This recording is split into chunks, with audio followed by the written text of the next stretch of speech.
Good morning. It's Saturday, March 15th. I'm Meredith Gorman in the Fox 5 newsroom. Thanks for joining us live on the Fox Local app. A second person is behind bars for the role the feds say she played in the anti-Israel protests at Columbia University. This comes as more protests were held outside the campus. Homeland Security officials arrested the Palestinian woman, saying she overstayed her visa. Sean Diddy Combs back in jail this morning after making a trip to a Manhattan courtroom. Diddy is facing new allegations of forced labor as part of the indictment that accuses him of sex trafficking and conspiracy from 2004 to 2024. The 55-year-old has pleaded not guilty. And checking the forecast, today foggy with temps in the mid-50s. Tonight, some patches of wet weather, and tomorrow cloudy and windy with showers.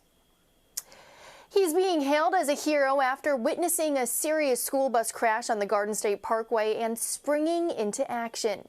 Matt Goldman, an EMT and nursing school student, was the first person to pull over after a school bus carrying children flipped over in Montvale, New Jersey.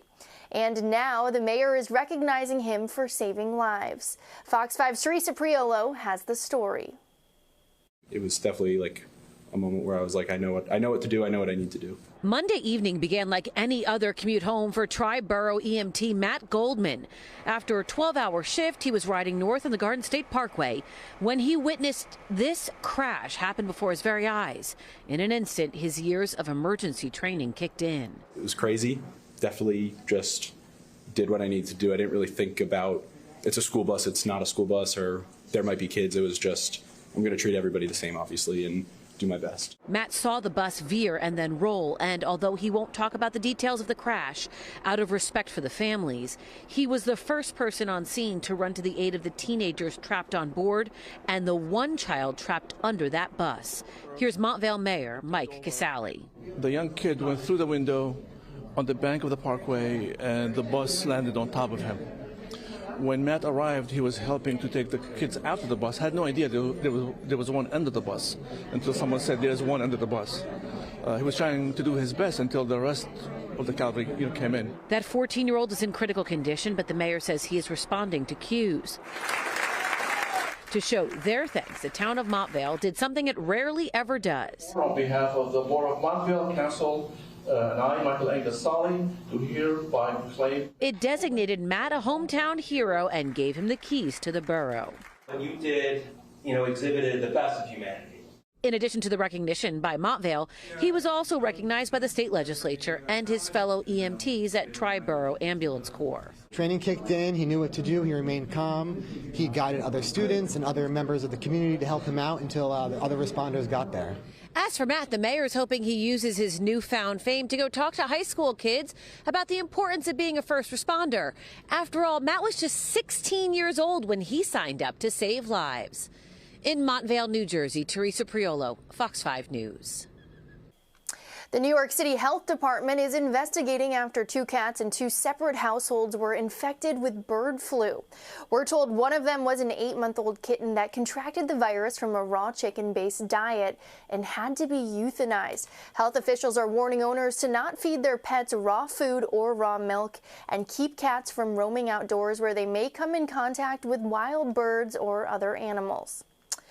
A Long Island man battling sickle cell disease is getting help from a groundbreaking new treatment. The 21-year-old is the first New Yorker to undergo the procedure, and Fox 5's Jody Goldberg has his history.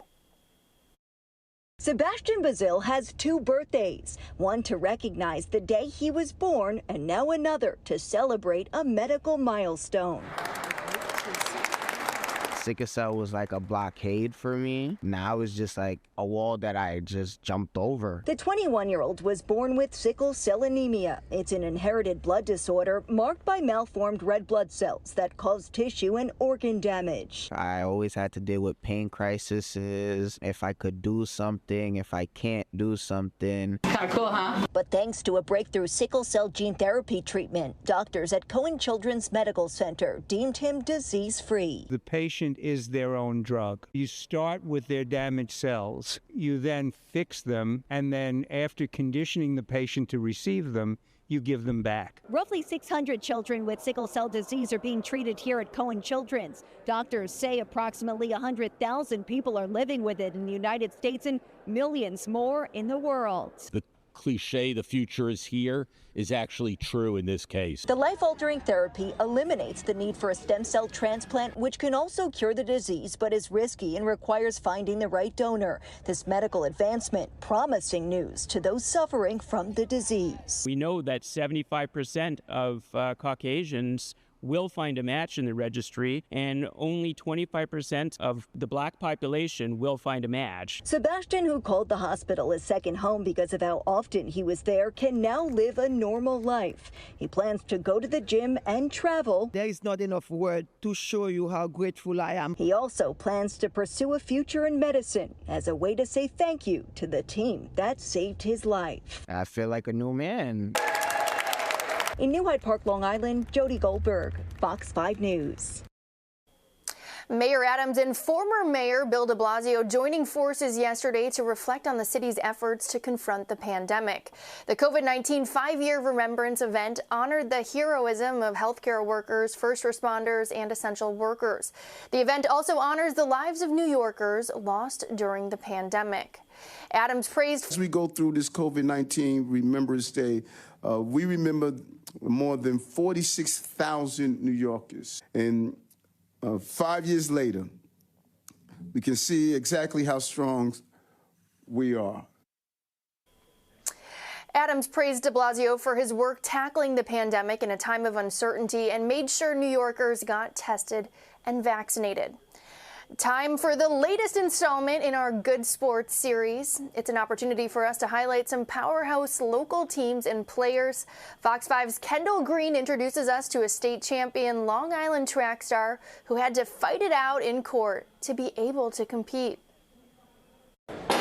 On the track, Zariel Makia is making quite the name for herself, back in the lights again, competing for the 2025 Nike Indoor Nationals. You can see her resilience in this process. It's the same as it is on the track. The Long Island High School senior has not only found her stride, but took a stand in the process when her participation in an invitational at Boston College got her banned from participating in the New York State Track and Field Championship.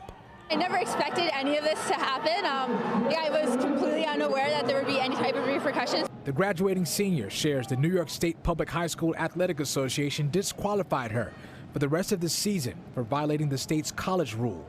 It deems a student ineligible to represent a school in a sport if the student competes with an athlete representing a college that same season. Maki and her parents felt like unfair targets of the rule. If no one gained an unfair advantage and no one was cheating, then there's no reason to be disqualifying people just because of a slight technicality and change in wording. So she and her family filed a lawsuit to get her reinstated just in time for the state championship the following Saturday. And the judge, after a 2-day hearing, decided Makia should compete. I was just so proud of her in court, sitting there watching her, just so well composed, answering the lawyer's questions on cross-examination. I was just so impressed that that's our daughter. She handled it better than probably every adult in the room. And she didn't just compete, she won the 3K race, marking her 7th New York State Championship title. Hey, Zariel, start closing! And now she's competing against the nation's top elite. The track star is racing to BYU next year, determined not to let this hurdle trip up other high school athletes in the future. I've run in 3 world championship races, and that's what we need to be helping our athletes get better, not try to make rules to hold us back. She's of course grateful for the support of her proud parents. After this, I kind of just know I can handle anything that comes my way, on and off the track. Kendall Green, Fox 5 News. The population in the New York City metro area is almost back to pre-pandemic levels. The U.S. Census Bureau reveals as of last summer, the population estimate was just over 19.9 million. Just before the pandemic began in March of 2020, the population was just over 20 million. The agency says the pandemic caused a significant population decline in our area. And that does it for us this morning. I'm Meredith Gorman. Have a great day, and remember, Fox 5 News is always streaming here on the Fox Local app.